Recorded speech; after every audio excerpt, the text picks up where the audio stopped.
As we all know, there's a need now for more homes in Queensland and throughout Australia.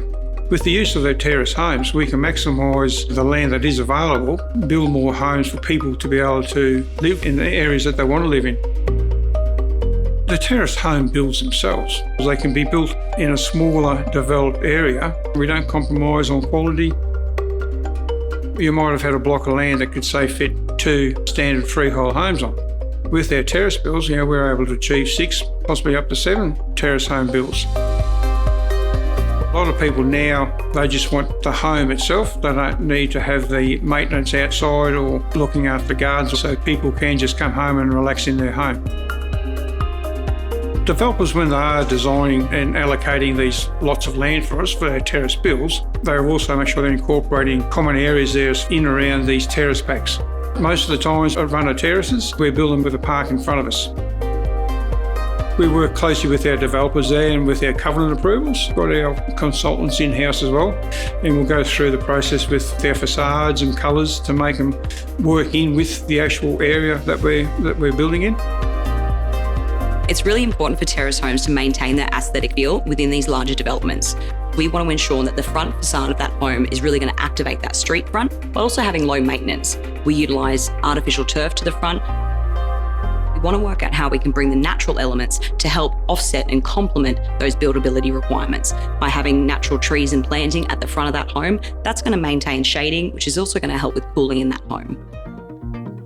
Terrace homes don't need to impact on high quality living. We want to ensure we're maximising space-saving solutions, bedroom sizes, so we can really maximise the indoor and outdoor feel and the flow through that home.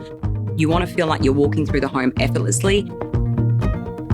The home wants to have a really natural feel to it, be light and airy, while also being really comfortable. Outdoor areas in terrace homes are equally as important. It's lower maintenance as it's a smaller yard to maximise the livability of that home, while also considering affordability and cost-saving mechanisms. Thompson works really closely with his suppliers. We're getting approached every week with different products that are coming into the market. And this is really important because we need to ensure that we can keep diversifying the terrace product to create different outcomes which are really aesthetic and work within the developer's streetscape. We recently worked with James Hardy to introduce the brushed concrete look cladding, which is a really great outcome and provides that textures and variance to the front of that facade. The benefit of a terrace home is because you're dealing with it on a much smaller scale, you can have that higher end looking home for a much smaller cost. When Thompson is in that initial design phase, there's different requirements that we ensure that we learn and adapt and implement these changes into these homes. For example, that could be a case of wider hallways, more open space towards the rear of the home, master bedrooms at the front versus the rear, trying to accommodate all these different design elements to ensure we capture all the different buyer demographics. The buyer demographics that we see commences with your first home buyers, your downsizers, your investors, and we're also seeing an upswing of multi-generational homes. So all of a sudden now we've opened up this new market where clients can afford a terrace home and suit their family needs without compromising on any of their quality of life. Everything in the market has a cycle. We can go back to terrace homes worked back in the 1800s. You go to any major city, Sydney, Melbourne, Brisbane, and those terrace homes worked from in terms of built to boundary. You'll see low set cottages, single level, or you might see multiple story Victorian style terraces. Those principles where the money was attracted to have all been the same. It's just evolved to the modern day.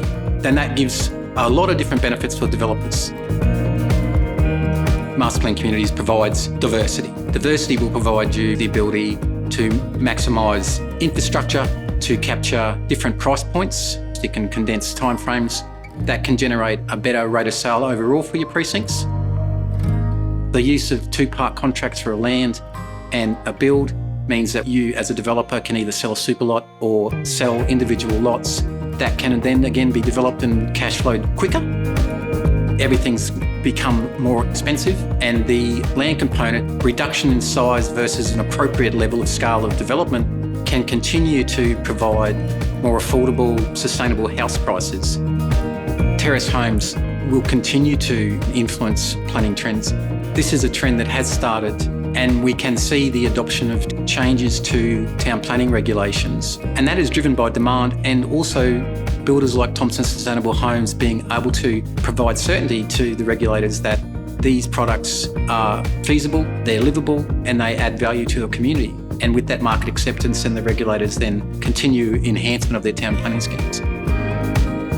The advice that I would give would be to give it some consideration in terms of options and engage someone like Thompson Sustainable Homes around product mix and your layouts, so that we may be able to assist you with built form solutions to your product mix that can really enhance your development to potentially meet changing market or financial situations.